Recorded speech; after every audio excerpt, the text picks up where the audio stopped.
Hey, Jules Blessed Vegan, and as always, welcome to my channel. And for those of you who are new, I know you can benefit. So the icon for this video is a bear in a window, and that is a little bear in my window. And I don't know for the big movement, if you will, that's going on right now. There's this book called Going on a Bear Hunt, and it's actually the 30th anniversary. And I'm going to include an article in the description of this video.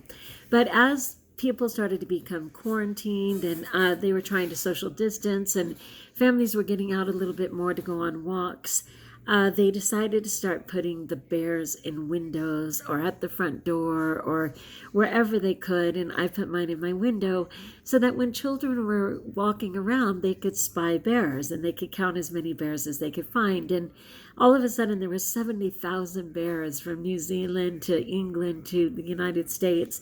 And I'm sure there's far more now.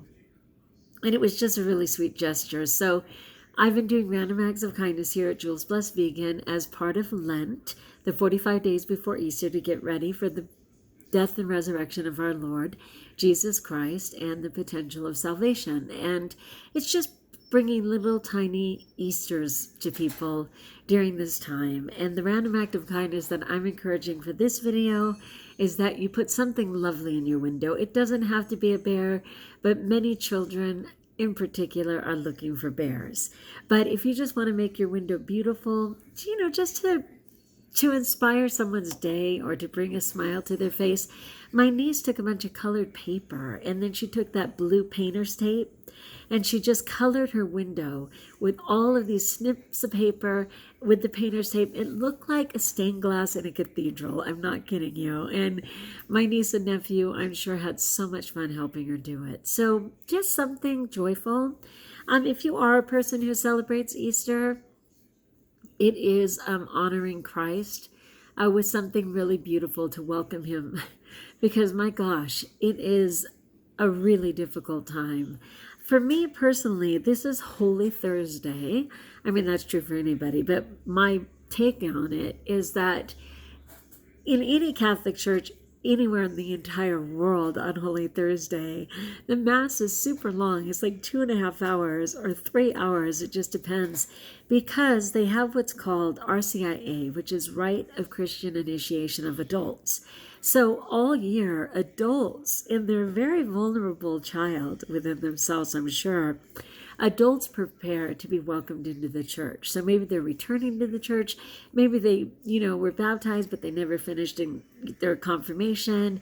Maybe they married someone and are deciding to join the church. Whatever it is, on Holy Thursday is when they celebrate all those sacraments. So baptism, first communion, confirmation, for all of these adults. It's such a fantastic time. And at the same time, in line with Jesus and how he took the time to wash his apostles' feet. And that was very awkward. And Peter and all those guys were like, really, Lord, let us wash your feet. Are you kidding me? We are not worthy. And he was like, you know what? You have to let me serve you, to model how you should serve others. So another thing at Holy Thursday Mass is that the priest, even the Pope, take time to wash 12 people's feet in the congregation. And, these are just things that you expect every year on Holy Thursday. What's so profound and hard about Holy Thursday is that Jesus knew that he was going to be condemned to death. He knew that they were going to come and get him. And he and the apostles were kind of hiding out. I mean, they'd left the city. They were trying to, get a grip and certainly spend time in prayer. And he was in the Garden of Gethsemane. And biblically, it literally says that his sweat became as drops of blood running down upon the ground. And rising from prayer, he came to the disciples and found them sleeping for sorrow.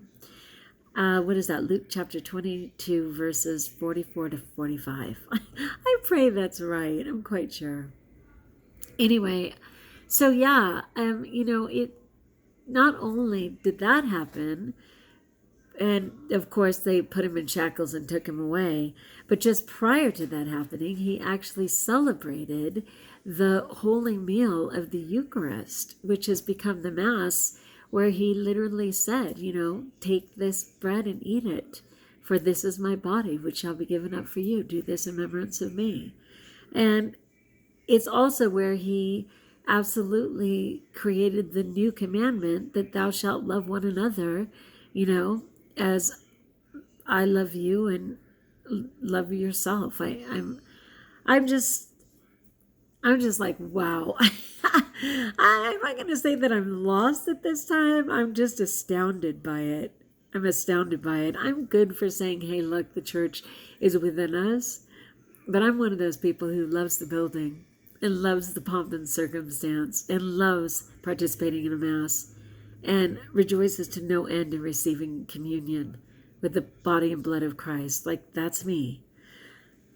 So I am saying a special prayer for all of those adults who wanted to enter the church tonight in all the different capacities and will not have that opportunity yet, right? Yet.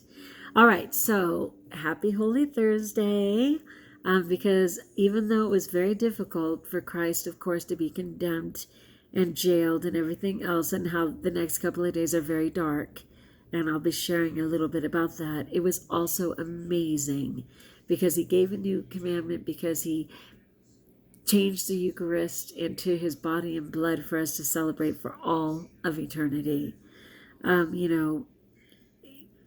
Because he humbly washed the feet of his apostles, and as his entire life proclaimed, I need to say, he modeled the better way. So shout out to Jesus as usual. I will be in prayer. Anyway, you guys, go ahead with that random act of kindness. Put something beautiful on your window and share in the comments below. I would love to celebrate with you. My little teddy bear is the icon for this video, and I will include that great story of going on a bear hunt. All right, like if you like, join us if you haven't, subscribe. And until we talk again, best of all, know that you are blessed.